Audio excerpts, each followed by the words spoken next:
in the stories we tell. If you liked the story, don't forget to like, comment, and subscribe to support the channel. I was reborn on the day my foolish elder sister decided to disguise herself as a courtesan to seduce the crown prince. In my previous life, I had stopped her from this shameful act. Unable to approach the crown prince, my sister became the consort of the third prince instead. Later, when the crown prince was deposed, the third prince ascended the throne. My sister became empress, yet she had me bound to an iron rack, slicing my flesh piece by piece in the cruelest torture. She said this was my retribution. If it weren't for you, little sister, I would have been married to His Highness the Crown Prince long ago. When I awoke, I could still feel every cut of that slow death upon my body. My eyes flew open, staring blankly ahead. Suddenly I heard the voices of a middle-aged woman and a young lady conversing. "Madame Rose, are you certain this will work?" The woman's fawning voice rang out. "Miss Vivien, you honor our crimson pavilion with your presence. Which courtesan would dare show you any disrespect?" The young lady's voice held a trace of hesitation. "But will anyone in the capital recognize me?" "Absolutely not," Madame Rose replied with certainty. "Our crimson pavilion has a tradition. All our featured ladies wear masks. Only the guest in the private room sees their true face. Besides, isn't this all for His Highness the Crown Prince?" Madame Rose chuckled knowingly. "When the time comes, I'll arrange for you to be in the Crown Prince's chamber. His Highness will surely be captivated by your beauty and talent, completely smitten. This matter is as good as done." I jolted awake, cold sweat pouring down and soaking my robes. In my previous life, this was exactly when it happened. I had been resting in my chamber when Vivien and the madam, thinking no one was present, plotted their scheme. Vivien Yun was the capital's most renowned beauty. Suitors seeking her hand formed a line stretching from the capital all the way to Luoyang. Moreover, the Yun family was an illustrious noble clan. Our grandfather was the general protector, our father was the prime minister. As the legitimate eldest daughter of the Yun family, she would be worthy even of becoming empress. Yet Vivien was hopelessly infatuated with the crown prince. She had spent an entire month going to the Eastern Palace, requesting audiences with the crown prince, only to be turned away by the guards each time. The crown prince, accustomed to the company of courtesans, had no interest whatsoever in a sheltered young lady like Vivien. Vivien's life should have been one of luxury and peace. How could I allow the sister I respected most to fall into such degradation? So I rushed out of my chamber. When persuasion failed, I had no choice but to tell father, hoping he would stop Vivien. Father flew into a towering rage, ready to beat Vivien to death with his horse whip. The Yun family had produced generals, prime ministers, and empresses, never a courtesan. I shielded Vivien from several lashes, clinging to father's legs, pleading desperately. "Father, sister's body is delicate, worth more than gold itself. How can you strike and punish her this way? Sister knows she was wrong. Why not have her copy Buddhist sutras for peace of mind instead?" At that moment, I only wanted to protect Vivien. I paid no attention to the venomous look in her eyes as she stared at me. Vivien was father's treasure.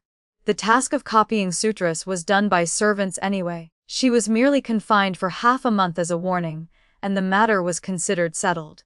As for me, the horse whip tore my flesh open. It took half a year to fully recover. Looking back now, how could father bear to let Vivien suffer? I had clearly intervened, yet those final lashes were obviously his anger directed at me. A shadow passed by, and Vivien's voice suddenly rang out. "Who's in there?" I calmly pulled back the curtain and stepped out. "It's me." Vivien's face went pale. "Selena Yun, why are you here?" I smiled and said, "I just woke from sleep and heard you speaking with Madame Rose." Vivien's lips trembled. Will you tell father?" I replied, using my most sincere tone. "What's wrong with going to the pleasure house to become a courtesan? When the crown prince sees how devoted you are, he'll surely be deeply moved and spend his life with you, growing old together." Vivien looked astonished. "You truly support me in this?" I smiled gently. "Isn't this how all the opera scripts are written? A noble young lady and a wealthy young master conceal their identities, meet under extraordinary circumstances, and ultimately become husband and wife, living happily for 100 years. Not only that, I wanted to add fuel to the fire. Sister, His Highness has encountered countless women. If you wish to win his favor, you must have some special skills. Madame Rose has managed the Crimson Pavilion for so many years. She surely has secrets for training young ladies. Why don't you learn a thing or two from her? That way, when you're by the crown prince's side, you'll certainly captivate him completely." Vivien suddenly understood. "Madame Rose, please teach me the techniques you use to instruct the other young ladies." "Yes, miss," the madam replied obsequiously. "This old servant will spare no effort to pass on all her knowledge." I lowered my head, concealing the satisfaction in my eyes. On stage, actors and actresses sang and danced, their makeup brilliant, as the entire theater applauded in admiration. But every word they spoke, every movement they made, followed the script perfectly. When the script told them to cry, they cried. When it told them to laugh, they laughed. In my previous life, I had etched every single cut Vivien inflicted upon me into my very bones. To kill her with one swift blade, wouldn't that let her off far too easily? Therefore, I wrote Vivien her own little play. Let her experience the height of ecstasy before plunging into the deepest abyss. Isn't that far more interesting? Compared to immediate death, I much preferred setting elaborate traps. Just like a moth flying into a spider's web, wrapped tighter and tighter inch by inch until nothing remains. Vivien thought herself destined to be a phoenix. Little did she know, this marvelous play was only just beginning. The next day, I summoned Moira, a servant, and gave her 20 taels of silver. "I heard your mother is gravely ill. Use this money for her treatment. If it's not enough, come find me." Moira was Vivien's personal maid.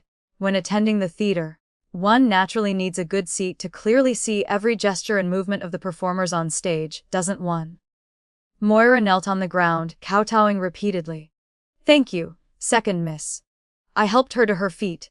"No need for such formalities. I'm only doing what little I can." Moira choked up with emotion. But this servant begged the first miss, and she scolded me, saying a lowly servant's life is worthless. Even death wouldn't matter. Being reborn, I now understood Vivien better. She regularly distributed charity porridge to the poor. Every noble in the capital praised Miss Vivien for having a heart like the Bodhisattva. Yet she turned a deaf ear to the cries for help right beside her. In my previous life, during winter, she had, accidentally, pushed me into the lake, leaving me gravely ill for half a year. She also, inadvertently, revealed at a flower viewing banquet among the young ladies that my mother had been merely a foot-washing servant. She stood by as others mocked and ridiculed me. Yet I had always believed her words, always sincerely regarded her as my good elder sister. I shook my head and said to Moira, "What difference is there between a noble young lady and a lowly servant? One's birth is merely the starting point of life. Each step that follows determines where the path ahead will lead. A noble young lady can suffer misfortune and ruin, while a humble servant can transform into a phoenix. What matters most is knowing how to choose your own path in this life." From the moment Vivien began learning the courtesan's tricks, she grew even more casual in ordering me about, throwing all her assignments to me. I sat in my chamber completing Vivien's lessons, history, classics, and arithmetic. Behind the folding screen, Vivien was learning the art of seduction from the madam. "Sit upon the spirit money paper," Madame Rose instructed, placing several chicken eggs on the bed, then laying a thin cushion over the eggs, and finally placing a stack of delicate spirit money paper atop the cushion. "You must sit upon the paper and use your inner strength to grip it into the shape of a fan, while keeping the eggs beneath the cushion completely intact. Only then will you have succeeded."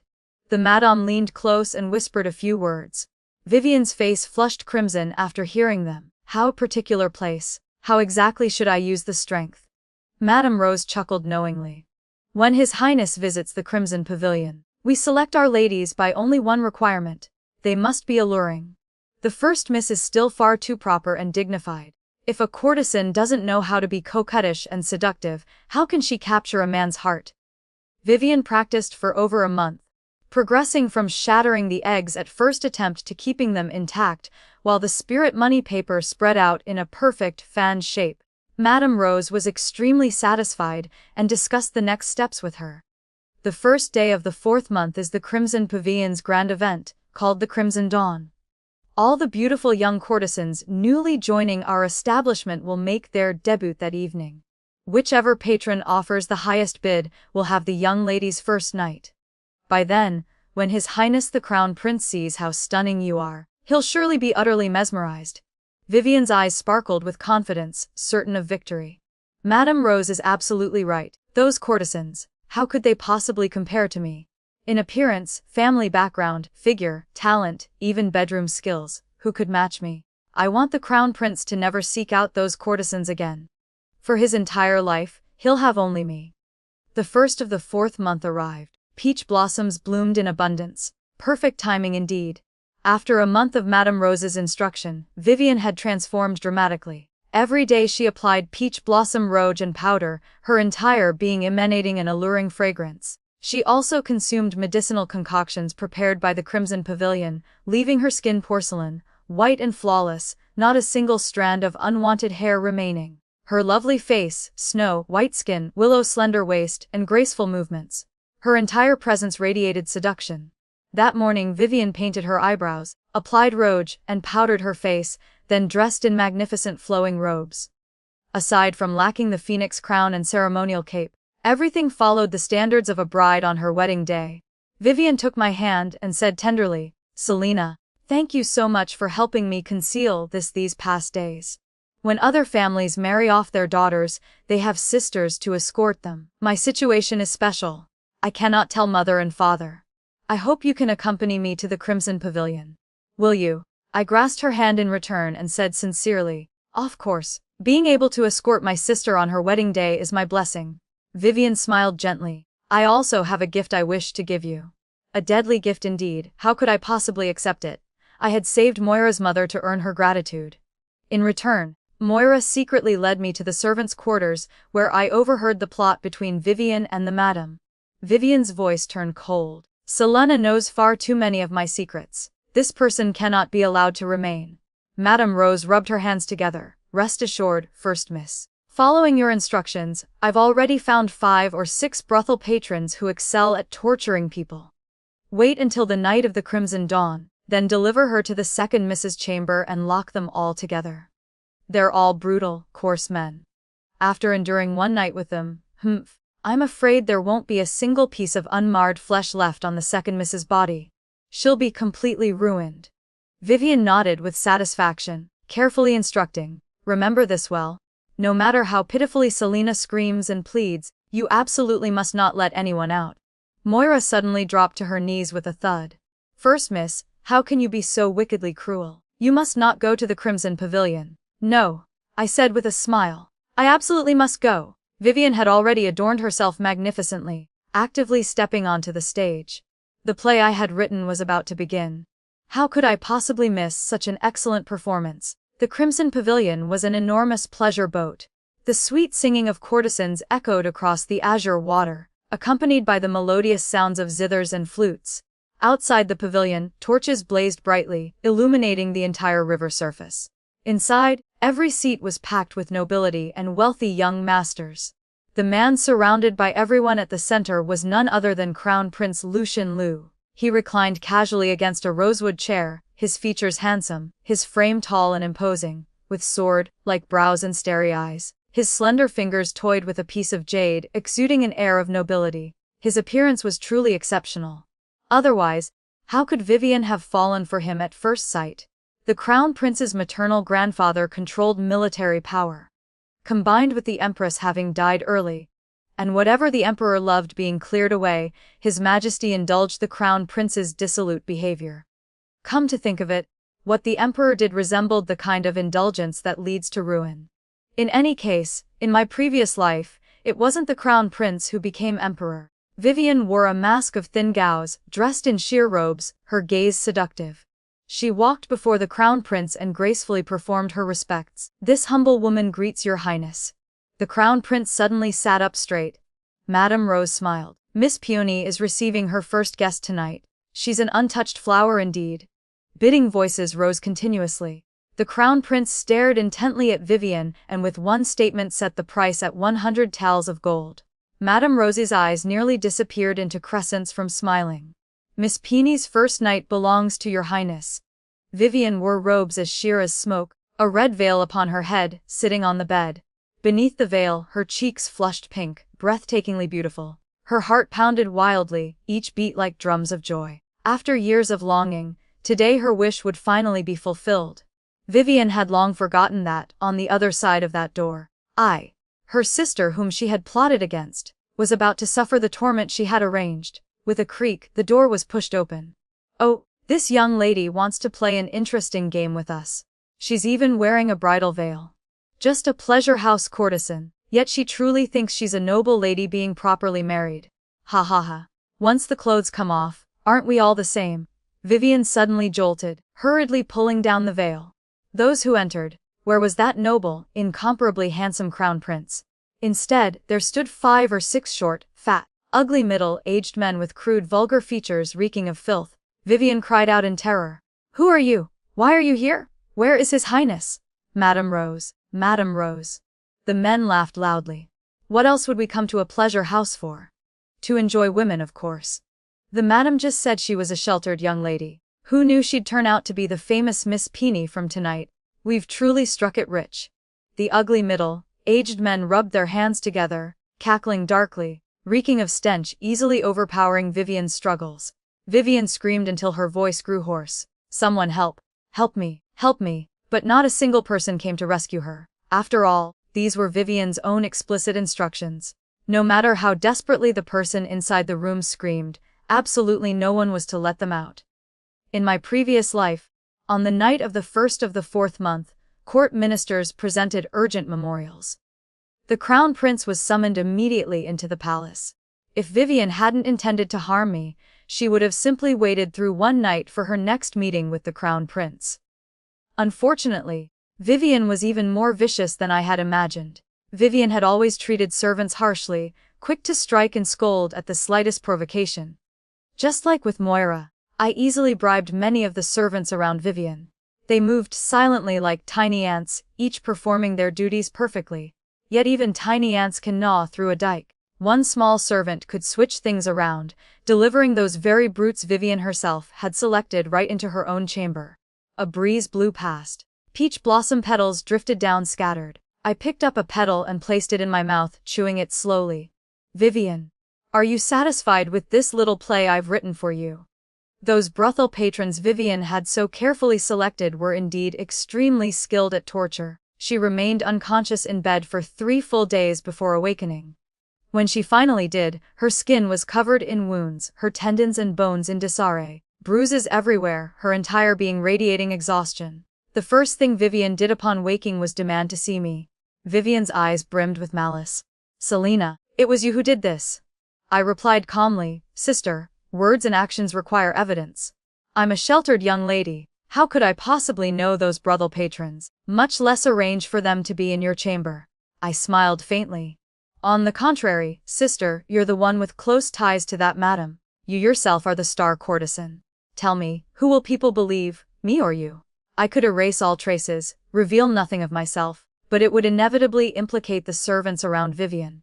They were all young girls, 15 or 16 years old. How could I just stand by and watch them be tortured by Vivien? I had given them enough silver to leave the capital. That's precisely why Vivien could suspect me so quickly. Vivien ground her teeth in hatred, wishing she could devour me alive to relieve the rage in her heart. "Selena, you think this is the end? His Highness loves me deeply. He's already sent someone to summon me to the Eastern Palace. Once I become crown princess, that will be the day you die." She gnashed her teeth. "When that time comes, every bit of suffering I endured today, I'll repay you 100, 1,000 times over. I'll make you wish you were dead." Vivien never once considered that the suffering she endured was all caused by her own hands. Despite having noble birth, she personally walked step by step down the wrong path. In that sense, she and the crown prince were the same type of people. Their lives had been far too smooth. Born with everything they could want, father indulged Vivien, lenient with all her wrongdoings. The emperor indulged the crown prince, allowing him to do whatever he pleased. They both assumed every step in life would be as smooth and easy as when they were born. That's why they gave free rein to their desires, doing whatever they wished, never thinking about consequences. I said calmly, "Sister, don't forget, you're no longer the first miss of the Yun family. You're Peony, the courtesan of the pleasure house." Could the crown prince possibly be so mad as to make a pleasure house courtesan his crown princess? Please give this story a like and comment to support the channel. A few days later, I received what I wanted. "Second miss, a letter from Moira has arrived. Being reborn, naturally I didn't want to die. Therefore, it was time for my counterattack. A table, a chessboard, and the faint fragrance of incense. Across from me sat a young nobleman, high-bridged nose, thin lips, ink-dark eyes, the corners of his mouth always curved in a smile, his manner carefree and elegant. Felix Shaw, young Master Shaw. Felix held a chess piece casually and said, "I'm merely an idle wastrel. I can't imagine what matter could make second Miss Selena personally come to my door." Felix's father was the Marquis of Jumping, his mother was the eldest princess. He loved pleasure and entertainment, fine wine, horseback riding through the streets, games and diversions.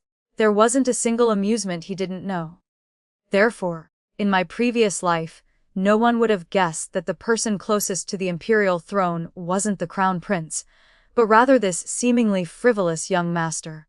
The night before the old emperor passed away, Felix donned iron armor, wielding a sword as he led the imperial guards to surround the emperor's palace. In the emperor's final moments, Felix stood vigil by his side.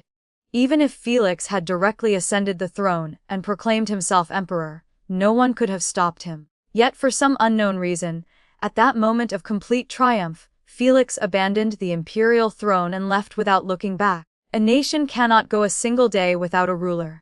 The third prince was clever and talented, and with my father as his father-in-law to support him, he ultimately became emperor. Even being reborn, I still don't understand why Felix gave up the throne that was within his grasp, but that doesn't prevent me from persuading him to form an alliance with me. I placed a sealed letter on the chessboard. "Young Master Shaw, why don't you take a look at my sincerity first?"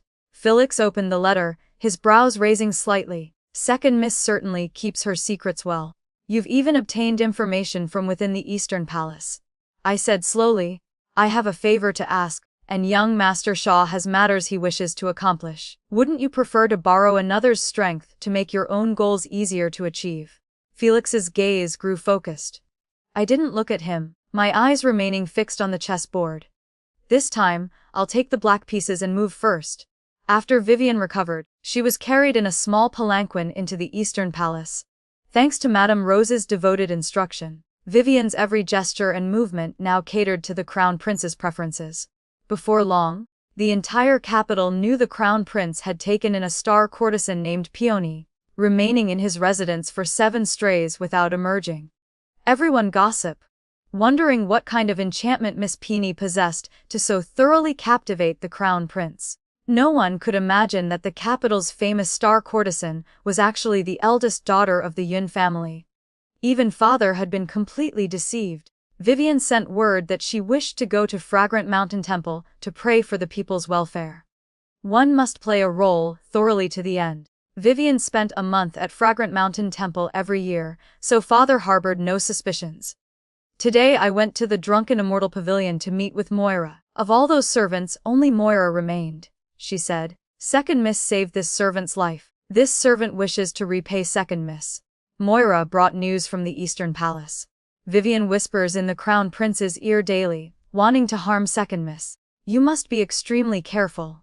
Before she could finish speaking, a poisoned arrow came whistling through the air, aimed straight at the center of my forehead. By a hair's breadth, a sword flashed through the air, deflecting the poisoned arrow. 4 or 5 masked assassins in black leaped down from the rooftop, drawing their blades from their sheaths. Without hesitation, I shielded Moira. The assassins' swords carried the sound of tearing wind. But faster than their movements was Felix's blade. His sword danced like a dragon and phoenix, piercing straight through an assassin's heart. Felix used his sword to flip open the dead assassin's robe, revealing a tattoo on his chest. He clicked his tongue. Miss Selena, you truly have a talent for stirring up trouble. You've even provoked the death warriors of the Eastern Palace. Partnering with you, I fear I've boarded the wrong ship. I smiled awkwardly. Young Master Shaw's martial arts are formidable. Such crude tricks certainly cannot harm you, brother. Seeing me protect Moira, Felix looked astonished. You're a noble young lady. Why would you shield a mere servant? Only after confirming Moira was unharmed did I breathe a sigh of relief. Moira fell into this situation because of me.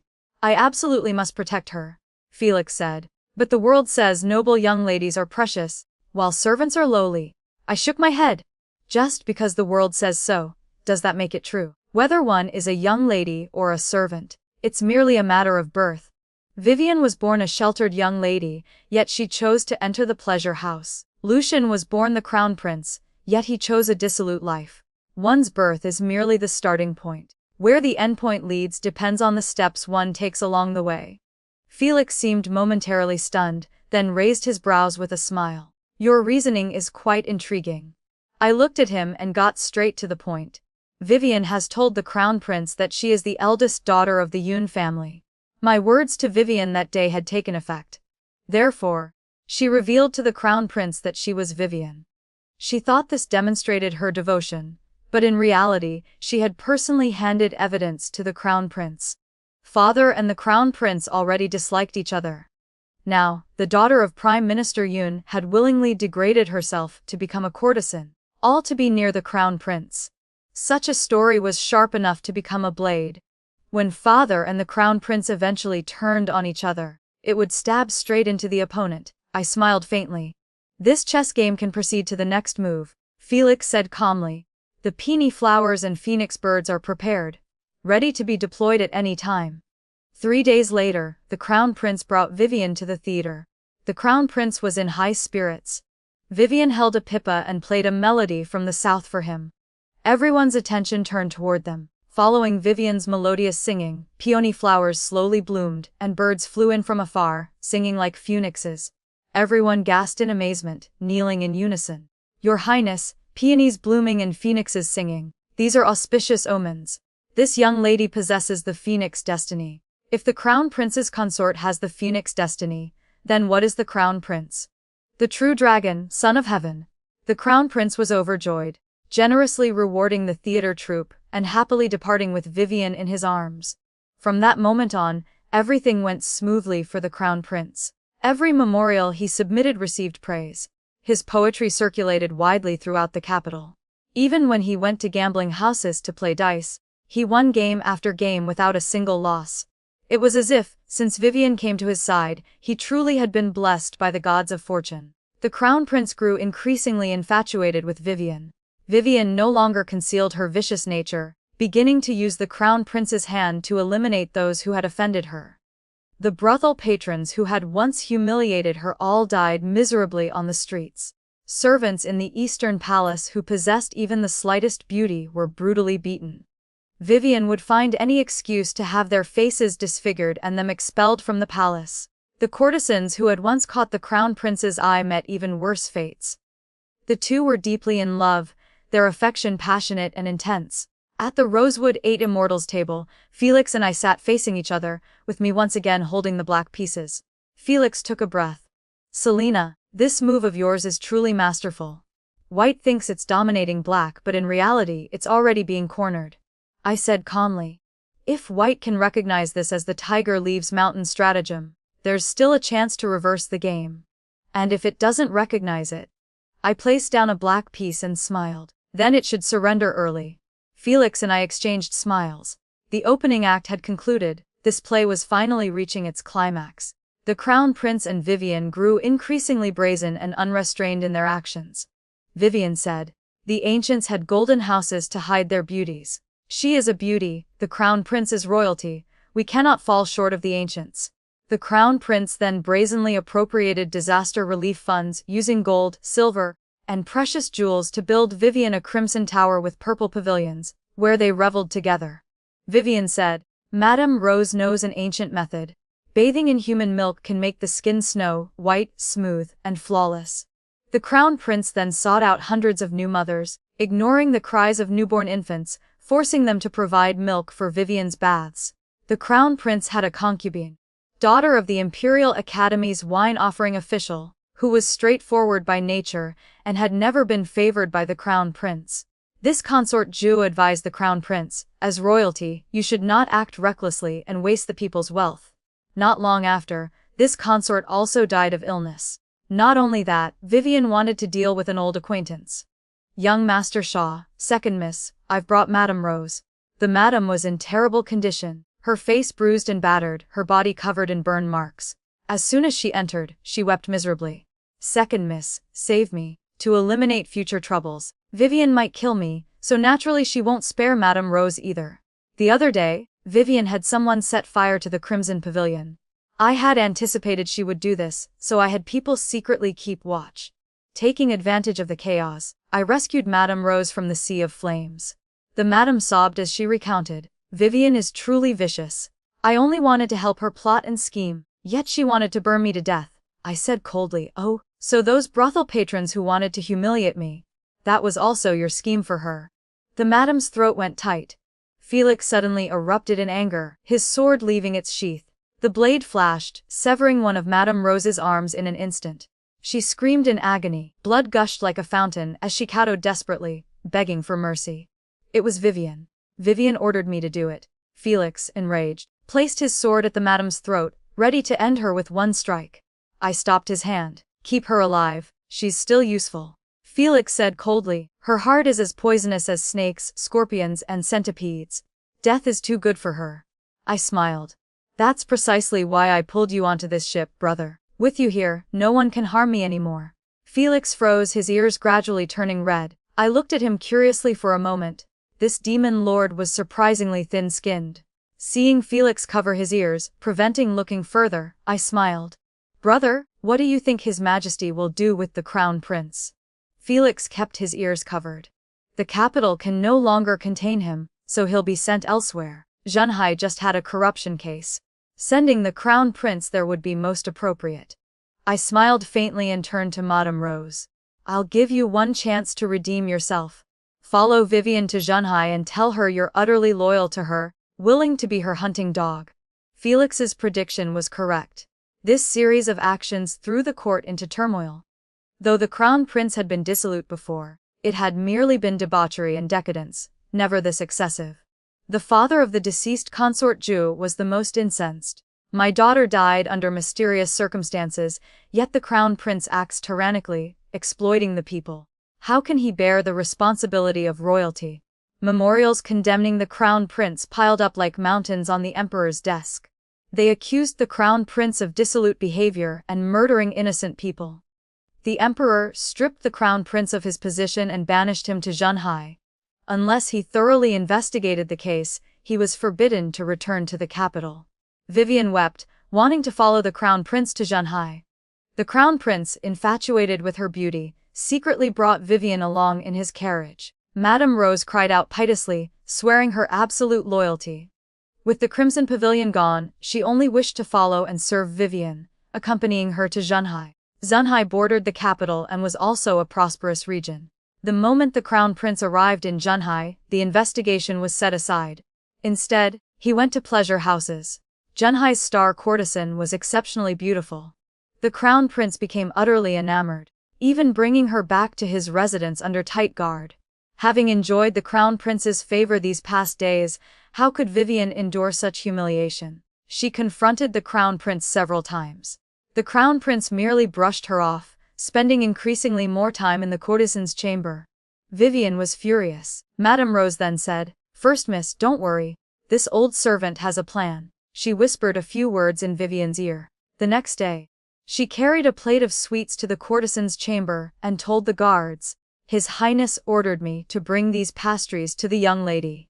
As the Crown Prince's favored consort claiming to relay his orders, she encountered no obstacles along the way. No one expected that Vivien had poisoned the sweets. The courtesan, completely unsuspecting, ate the pastries and died on the spot. In Vivien's heart, this was merely a pleasure house courtesan. Killing her was no different from killing a stray dog or cat in the street.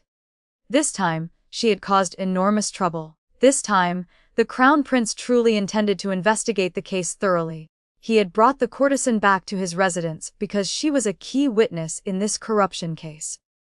Account books, evidence of embezzlement, which officials had dipped their hands in, where the dirty money was hidden. Only the courtesan knew everything clearly. With her death, the lead was severed. It was said the Crown Prince had been confident he'd secured solid evidence.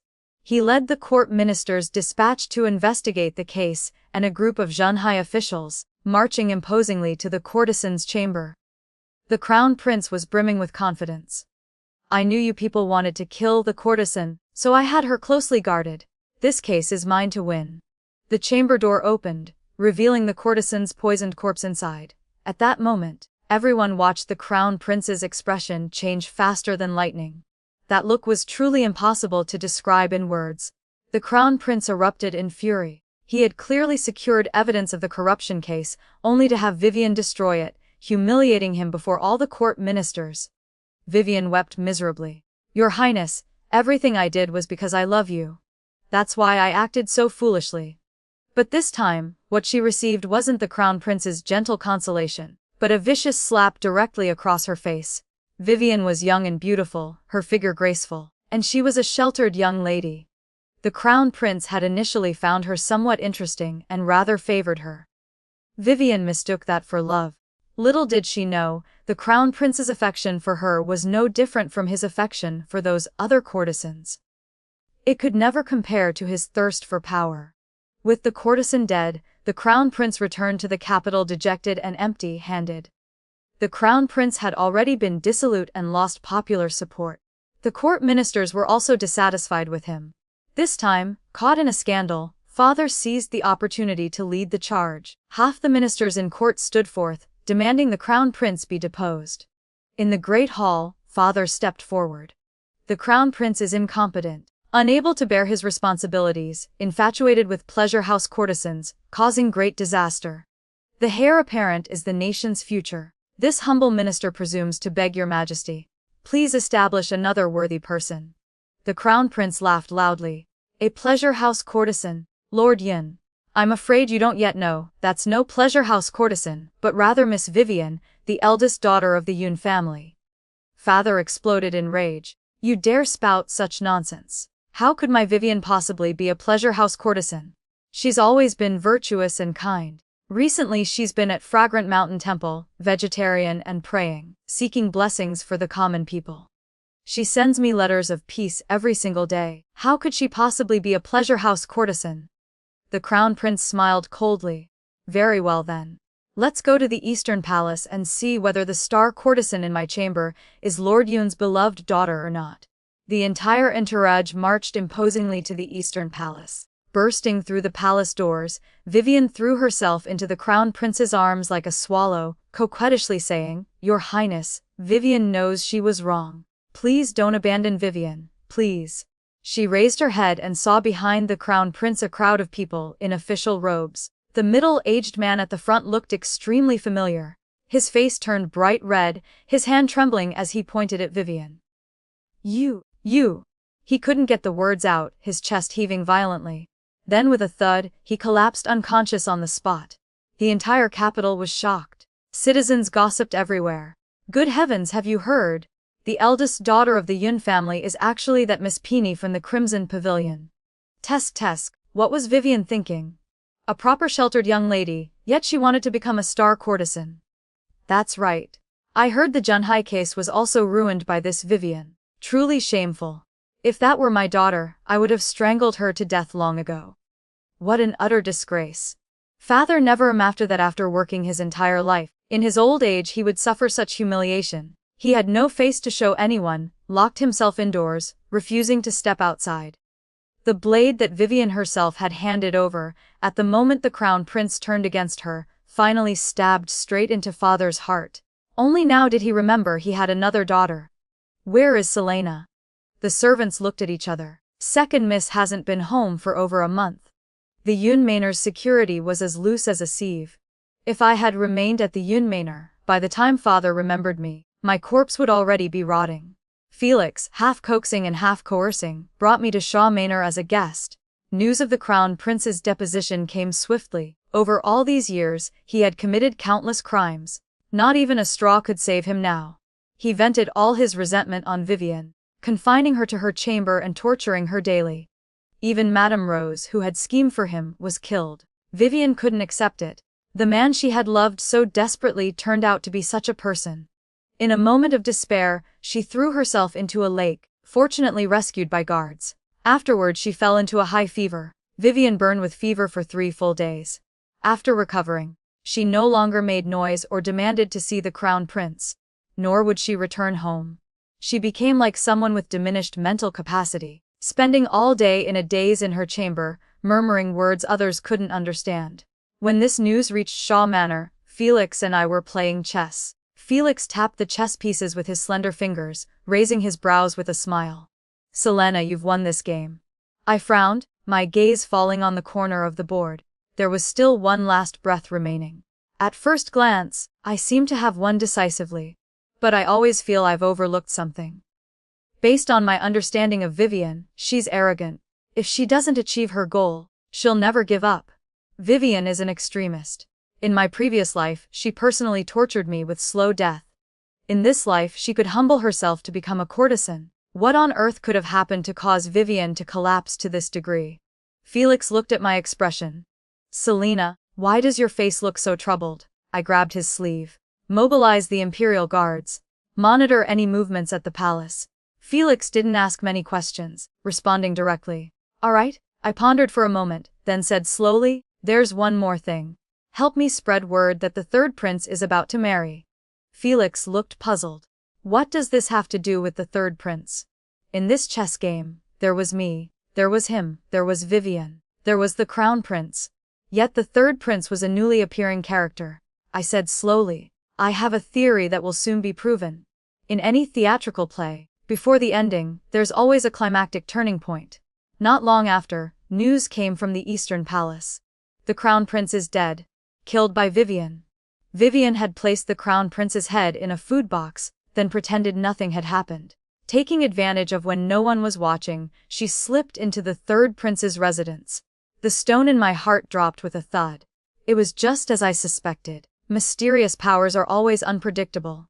I could be reborn, so could Vivien and the third prince. In my previous life after I died, I don't know how long Vivien served as empress.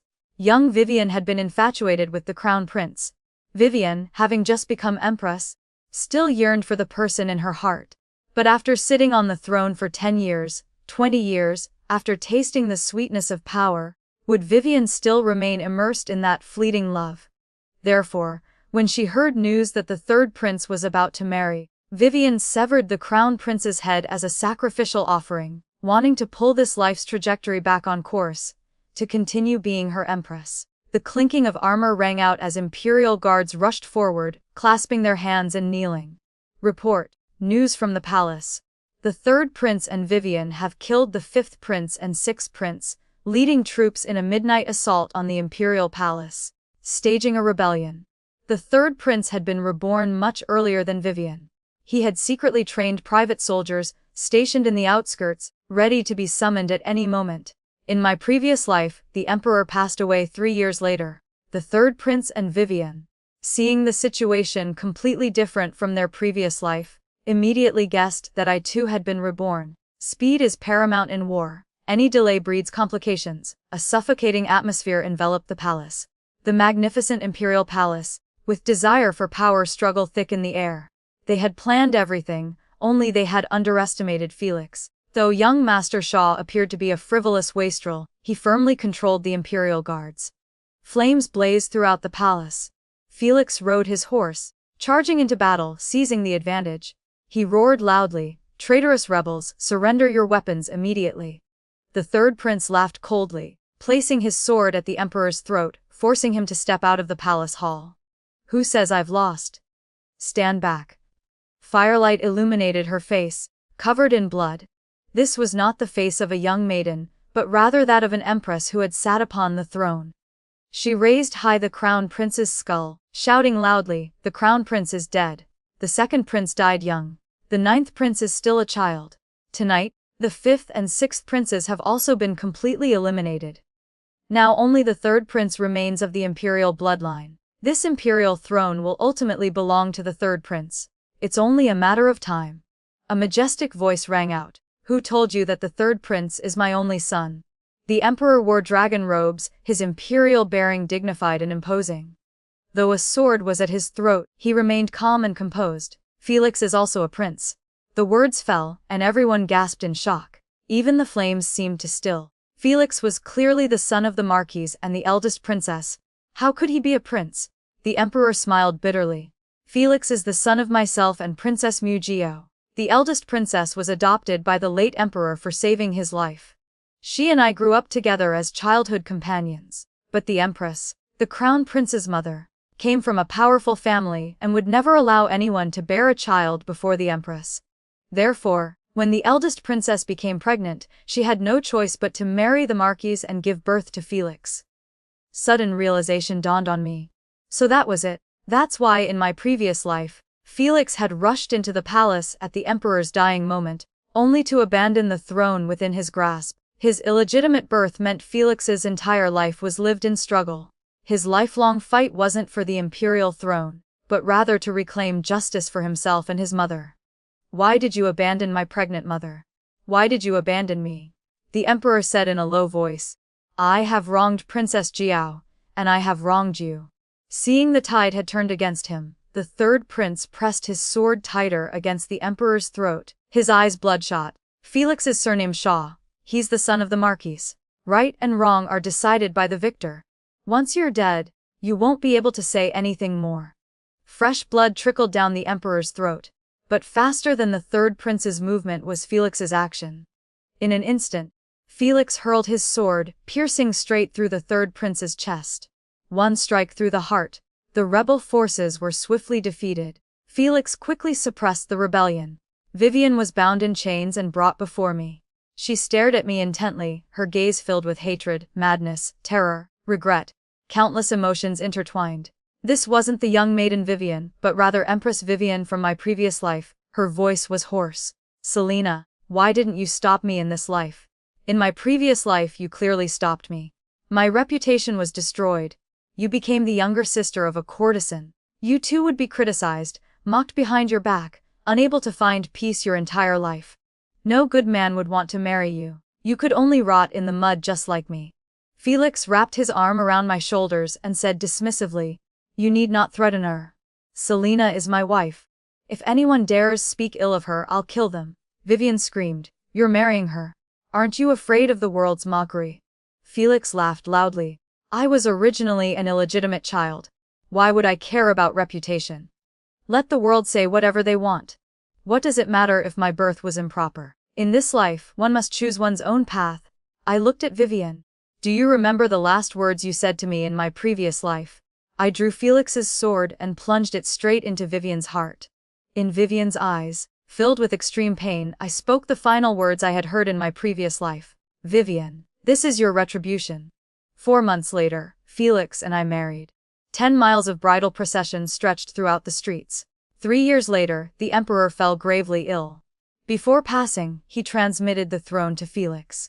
Days turned to months, spring came, then winter arrived, winter passed and summer returned. Lotus flowers bloomed and withered, crabapple blossoms fell and sprouted anew. Many years later, I gave birth to a son and a daughter. Moira became one of the wealthiest merchants in the capital. The servant girl from years ago was now among the prosperous elite. As for Vivien, the noble young lady from an illustrious family, who knows how many times grass had grown tall upon her grave. Today, Felix had just left court and rushed straight to my chambers. He'd been nagged all morning by old ministers about state policies, so he dumped all the memorials on me, saying plaintively, we agreed before to govern the country together. Selena, you can't just stay here enjoying yourself alone.